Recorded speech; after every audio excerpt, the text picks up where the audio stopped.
Where do these names belong in the quarterback landscape? That is where we are talking today ahead of the 2025 season. Whether it's for best ball drafts, this will give you a little bit of an idea of where we are thinking their trajectories are going moving forward, or whether it's for your dynasty roster, you'll be able to try and either acquire or move the names based on what we discuss here today. We have already recorded the wide receiver show that we shared on Monday. We also did running backs late last week, the Friday episode, so check that one out. Lots of names discussed in both of those. I think people will be very interested in. We wanted to cover all the positions, Shawn, so we're going with QBs next here. And I'm going to start off with the young quarterbacks. We have a couple of late quarterback, or not late, but veteran quarterbacks that we've been asked about as well.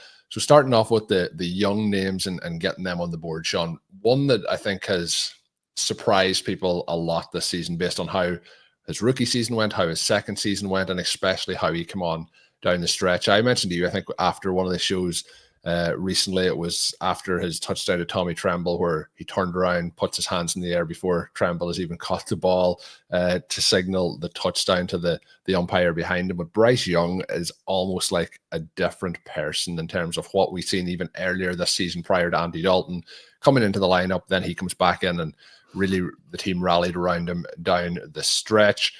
He should be in a situation where there's more talent drafted around him, or more free agents potentially coming in to help him this season. We talked about how last year, a player we'll talk about in a moment, and Caleb Williams had been set up in such a great position by the Bears, and it did turn out to be not as great as we had anticipated. And we had talked about the vice versa side of the Panthers had really not done the right things to set Bryce Young up for success. But it looks like he may have really weathered the storm, and that setting up for success of the organization do right by him moving forward should give him an opportunity to continue to improve. So I'm of the mindset that the last couple of weeks is certainly what we can expect going forward, like to that level, more so than we can say he had, say 18 months of dreadful quarterback play to start it off. I think we've made enough of a leap that we can expect the good stuff, but I don't know if we can expect it to be as consistent and to be as impressive as it was down the stretch. Where do you think we're going here with Bryce Young entering next season? Because a lot of it can change if there's more talent put around him as well to help him potentially increase his production. Yeah, it's exciting to see what Young was able to do down the stretch. His first 24 NFL appearances, Colm, only one QB1 finish, and obviously a lot of finishes that were not in the top 12, but at the bottom of the list. Bottom of the list. You're talking about a guy who came maybe even not top 32, Shawn. Yeah, had a season to forget as a rookie and then gets benched. Week 13 on, right? He just absolutely blows up and looks like a different guy. 3 QB1 finishes to close. Obviously, you're going to still have some guys who are scoring more points than that, but Bryce Young is also not in any type of dominant offense. And everything was exciting about it. Week 13 on, Colm, it wasn't just the passing. He was second in rushing touchdowns with 5. That's more than Anthony Richardson, more than Jalen Hurts, more than who obviously missed some time, and Richardson as well with the benching. But it's more than Jaden Daniels and Lamar Jackson, who were playing throughout that stretch, more than Kyler Murray. I mean, more than those 3 guys together. Right now, this doesn't mean we're going to get that in the future, but it was great to see him take off. He has 158 rushing yards across that 6-game span. But in order for any of that to matter, he has to be a more dynamic passer. And again, over this stretch to finish, he was very, very good. We can pull up the IQR numbers from SIS, which adjust for the context that's out of the QB's control, like drop passes, interceptions, some other elements along those lines. And across the last 6 weeks, Bryce Young was QB 10, better than guys like Patrick Mahomes, Brock Purdy, Geno Smith, our guy, Bo Nix, better than Tua, better than Kyler Murray by a long shot. We can also look at this from a value perspective. What was the player worth on a per attempt basis? and he comes in at number 8, even ahead of QBs like Joe Burrow and Jared Goff, who are getting a little bit of MVP talk around their names. Colm, anytime that you go in and you pick out a really hot stretch for a player, they are going to look better than if you pick out their cold stretches. But this is the stretch to finish the season. It is the stretch to finish his second year on an upswing. You have a lot of objective improvements. You have the development of a young guy who was a former number 1 overall pick. Even if he doesn't stay this hot, and even if he goes into 2025 without a true number 1 receiver, which seems like it will probably be the case, one of the unfortunate elements of the trade for Carolina was that it did not eliminate, but it undermined their ability to build around him, and then they probably have missed on their shots that they took. Obviously, Jonathan Mingo no longer on the roster. Xavier Legette, Brooks injured, and then Legette is probably just a guy. Now, there's no shame in being just a guy at the NFL level. That means you're one of the best, most athletic, most talented humans on the planet. When it comes to a first-round pick and a foundation piece for the team, that's probably not what they have in him. And so you're going to need Young to continue to do a lot of the work himself if he's going to be a viable fantasy performer for you. So in Superflex, I think he's certainly going to be a guy where if you have him as the QB2, you have him as the guy who's going to fill into the Superflex spot, then you're pretty happy with that. I think what we're going to see is a player who you can definitely use, but certainly has to be a piece of the roster. It's unlikely that he separates as a true difference maker, at least for 2025. A player you mentioned, Shawn, and Young with the rushing upside towards the end of the season, a player that we talked about having rushing upside in the draft process and then into the season when he eventually got playing time, was Drake Maye. He didn't play over the first 5 weeks of the season, really. He did come in against the Jets for part of that game in week 3, but had his first start in week 6, QB1, and not a QB1 against Jacksonville in week 7. Finished QB1 36% of the time over the course of the season, QB2 45% of the time, then 3 or worse 18% of the time. But that is just 2 games out of that sample size that he was less, and it was an 11.8 and a 15.1 game. Again, something we talked about was the rushing upside with the Patriots in their situation. They talked about not putting him out there in case he got hurt because they really had nothing to play for. In the end, what they were playing for was the first overall pick. So it all worked out good organizationally. Maybe not for the head coach, who is no longer there, but he was the one that didn't want to get his franchise quarterback at the time hurt. But really, really strong performances across the board from him. And then also we're talking about Young with the lack of weapons around him. Not a huge amount around him in New England. That should hopefully improve, especially with the opportunity with the 101. There has been, talk about what the Patriots could do. Could they even move Maye and get more capital and use the 101 on a quarterback? I expect Maye to be with the franchise here as they move forward. But I was very impressed. We've seen some real clutch moments where he had out of this world plays to win games or tie games late on. Drake Maye, Shawn, I think people probably overlook the rush upside from him. What are your thoughts on him entering the 2025 season? And just out of interest, between him and Bryce Young, which would you rather have in your roster? I would certainly rather have Drake Maye. So I don't think that these two are necessarily that close, but there are concerns. I mean, you mentioned the rushing upside. He averages adding 4.5 points as a runner as a rookie, even in a situation where their coaches are trying not to make him run. Yeah, we're trying to hold him back. He's a young player who, even at this point, much more than Caleb Williams, you would expect his trajectory to, be on the up and up and up. He's a guy where we've talked about having some traits that are similar to Josh Allen. It's probably not really the right way to look at it, but you're looking at someone who is far ahead of where those guys were as a passer. He's showing great composure. He has the athleticism to make plays.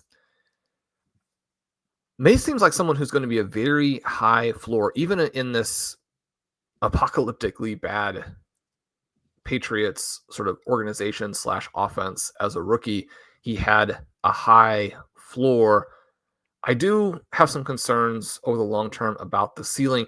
As we record this column, Mike Vrabel has been the one clear coaching move that is made, the first in all of the dominoes.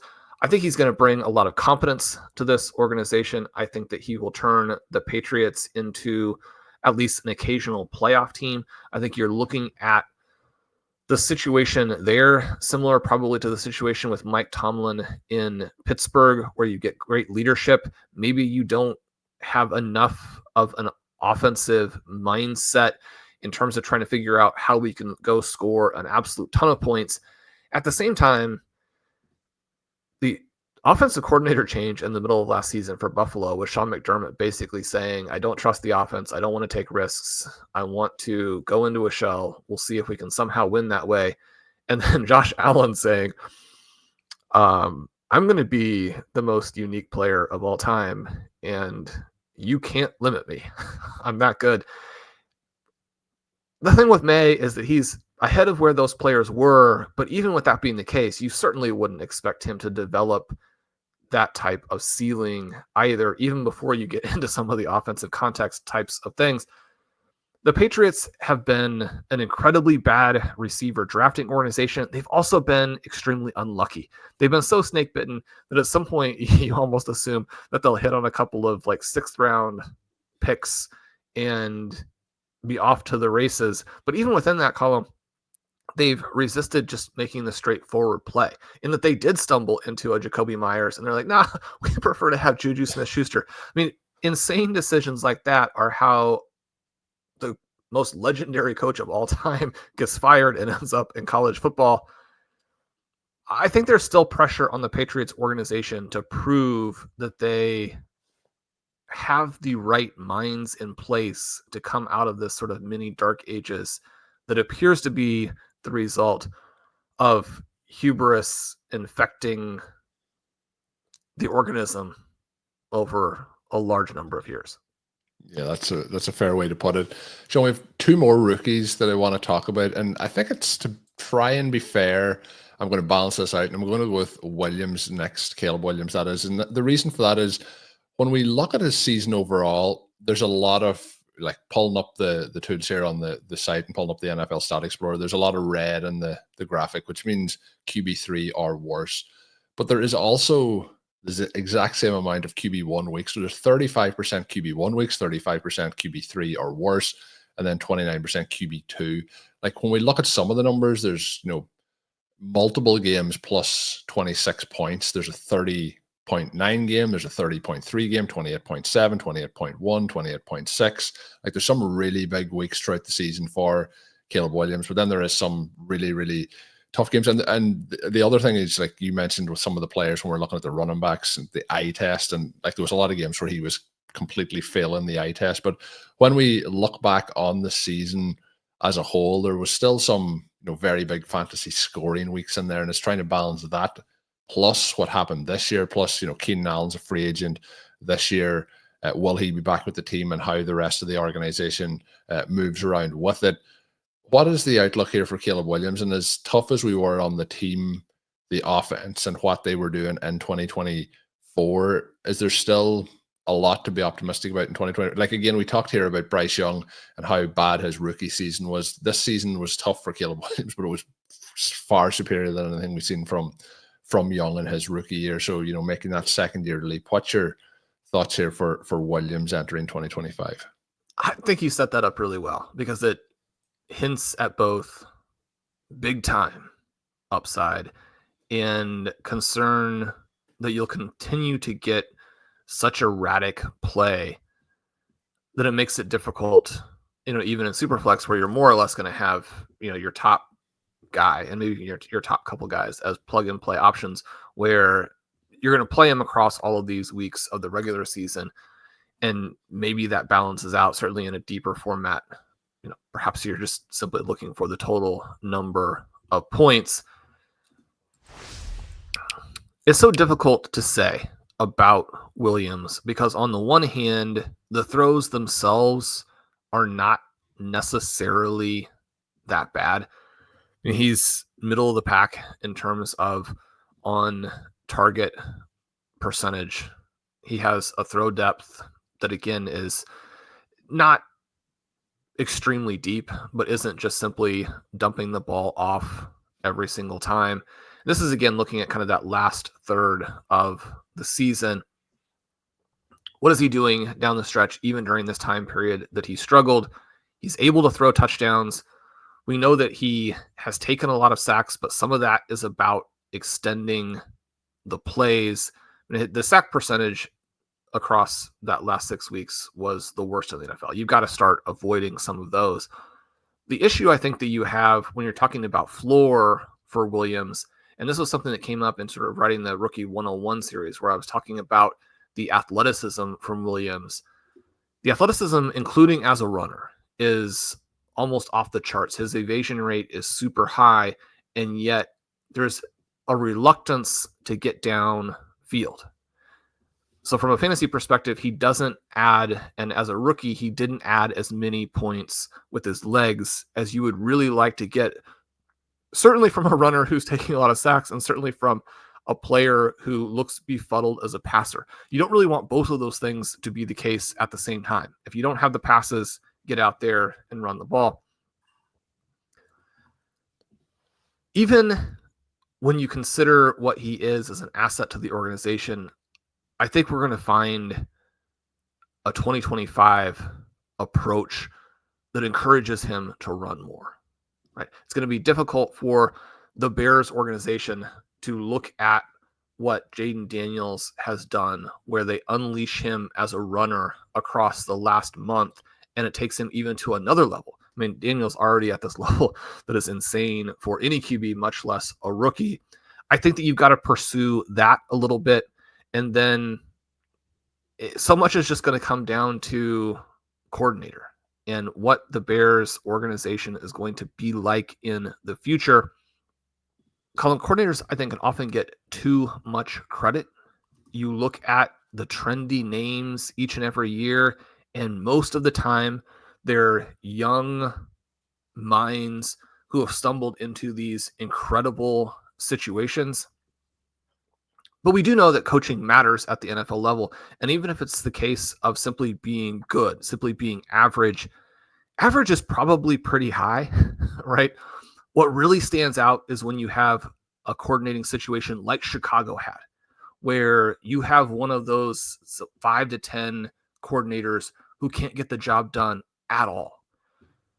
So probably what we have is simply moving out of that dynamic makes it tough. But even if you're saying, okay, well, the top 20 guys in the NFL as play callers, as schemers are probably fine. If you don't currently have one of them, it's like not having one of the current top 20 QBs, where just because the average is actually fine doesn't mean that you can get to the average. So that's something I think we're going to be tracking. They do have some receiver talent. It does look like they missed on Odunze from the perspective of ceiling. Now, can he be a long-term viable starter? Someone as a complement to DJ Moore is fine, is above average.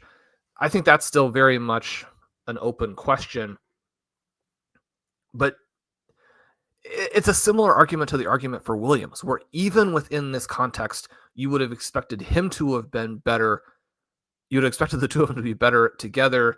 And I think that we have to be aware of what the new range of outcomes is. For me, I'm still optimistic. I still have Caleb Williams at QB 11, but he's lost a lot of the glow that he had coming in as the first player drafted in one of the greatest classes of all time. Yeah, and also when I was kind of setting up that question going in my head, like, I mentioned in the running back episode that the 101 for fantasy, had been cursed this season and has been kind of in recent times. But the 101 in the NFL draft, there has been a lot of teams, obviously, that usually when you're in that position to have the 101, you're not going to have as much depth on the roster. Your team will have struggled throughout the previous season, but back-to-back 101s with struggles. But we'll see what happens with Williams, with the Bears here as they move forward. The other one, Shawn, is one of our other boys, Bo Nix, and he obviously came on very strong towards the end of the season, but finishes with 41% overall QB1, 41% QB2, and then 18% QB3 or worse. But two of those performances in the QB2 and QB3 range were both all in the first 4 weeks of the season. So very positive. But finished on with 36.8 points against the Chiefs in week 18, where the Chiefs decided that they did not want to participate in a contest of any kind. But how are you feeling based on, we had high expectations going in. We were hopeful. There was some, yards after the catch plays as the season went on. That was the case, basically the entire season. But then we did start to see some downfield plays as well. And particularly in that contest against Cincinnati, there was some big throws under pressure. What are your thoughts here for Nix entering this season? Is it a case that maybe we'll kind of see similarities where there's no overall like a ceiling where he's going to be one of the best quarterbacks in the league, but he's also going to be in that QB 9 through 14 range? What's your outlook for him? QB1? QB1.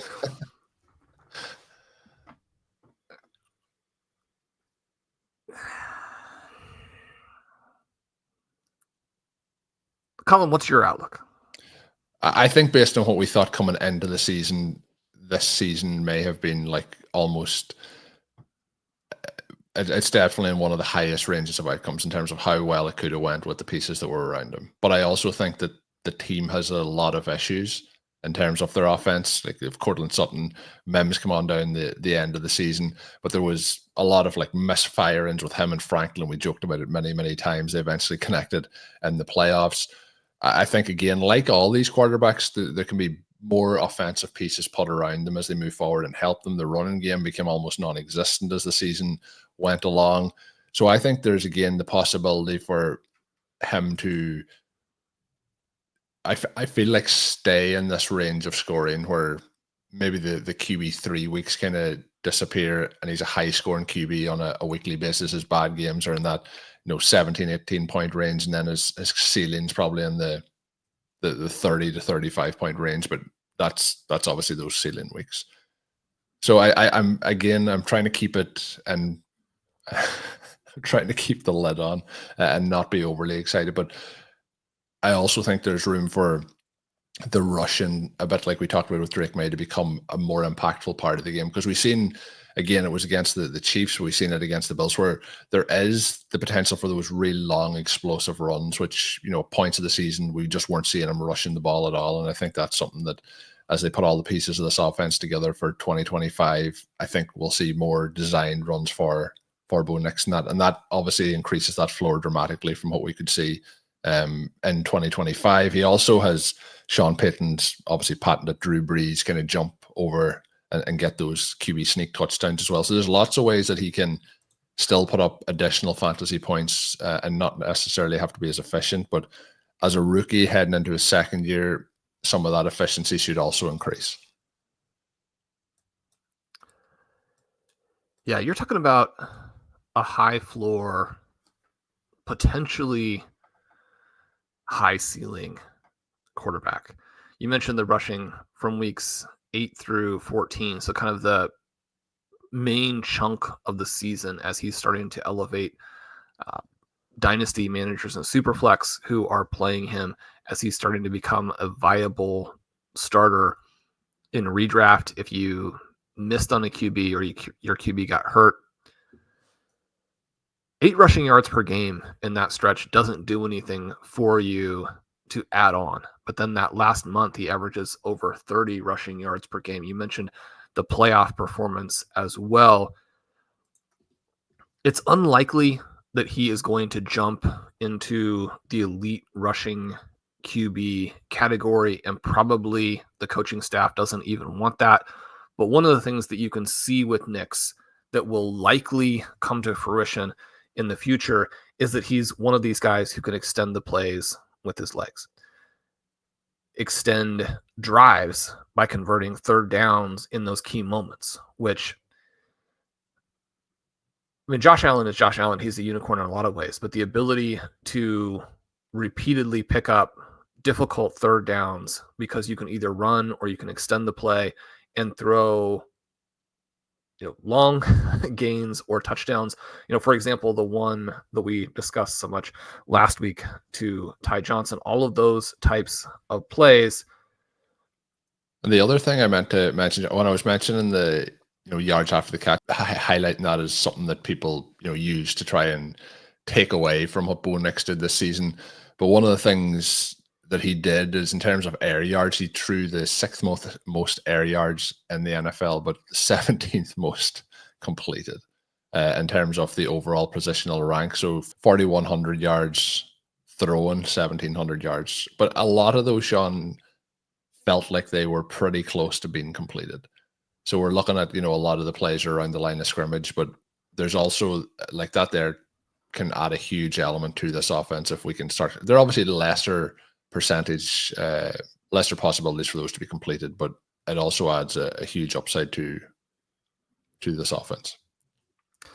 It does. I mean, some of the catches were just very clearly on Franklin or the receivers.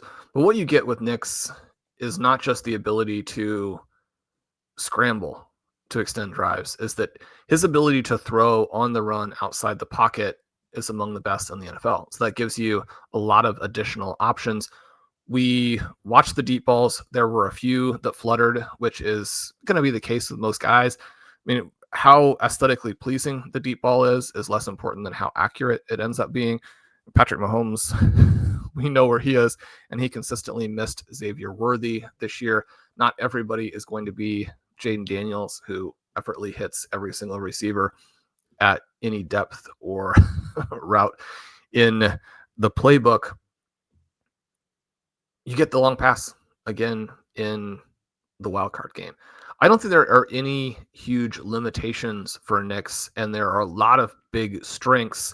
And then you have him with Sean Payton. So, I mean, is he going to be Drew Brees with rushing upside? I mean, probably not.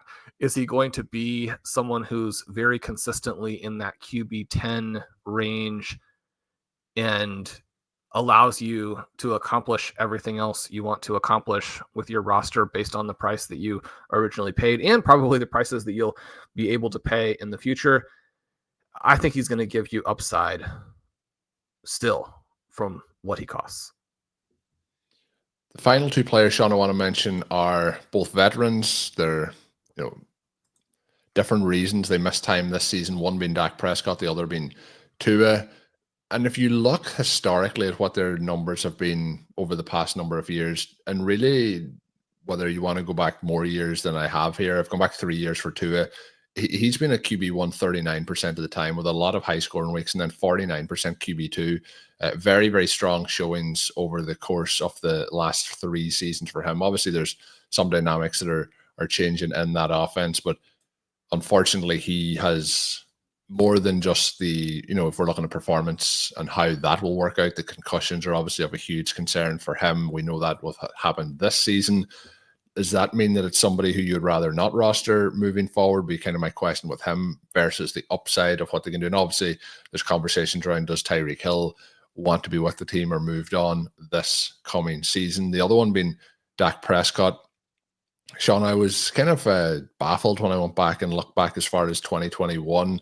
You put in the filters on the Stat Explorer, 55% of the time he has been a QB1 over that percentage of time, 28% QB2, 17% has been QB3.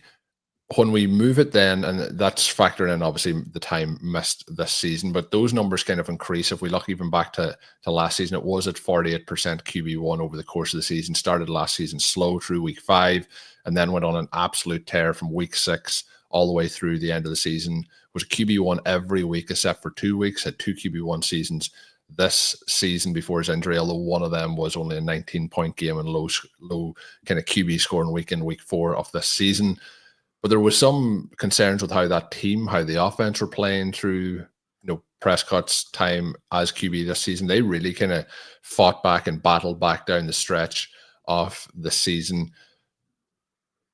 Maybe has it got to the point with Prescott where maybe he's undervalued in Dynasty and has become an opportunity to acquire? And then I guess the same question with Tua, because of the concerns for his long-term health. Would he become potentially an opportunity? I think the long-term health things for me with the concussions, it leads to a situation where any single hit with him, and this is the same, people could say to me, Colm, anytime a player gets hit on the NFL field, like we've seen with, Tank Dell this season, could end to, potential career-threatening situations. But we have had multiple concussions now with Tua, and having him on the roster, or certainly trying to acquire him, I think would be a difficult thing for me to try and put myself in a position to do. Me and you, Shawn, we have a dynasty roster with him on it. And the other problem is if you have him on a roster, people may not want to acquire him for the reasons I just mentioned. So you may have to to hold on to him in that situation. So Tua and Dak Prescott, Shawn, have you any of those that are exciting you ahead of the 2025 season? I know that Prescott isn't usually somebody that we're like actively targeting in redraft and so on, but has been historically a high scorer and is obviously paired with CeeDee Lamb and Dallas. Yeah, when you're looking at Prescott, he's going to be 32 next season, and the consistent low-level injuries are an additional threat on top of just the aging process for someone who, through so much of their NFL career, athleticism and athletic dynamism was a part of the thesis. It doesn't necessarily mean that he was going to add a huge number of yards with the legs, but you want him to be one of these sort of physically superior types of players. And that's probably going to be less the case in the future. It's not to say that I don't think that he can thrive as a pure passing QB, but we know that as players, like an Aaron Rodgers, for example, get more limited. And, we still have some time before Prescott is what Rodgers is currently, but you're talking about having a narrower and narrower path to the number of points that you need for the guy to be viable in your lineup. And you have more options, more pathways to these really negative outcomes.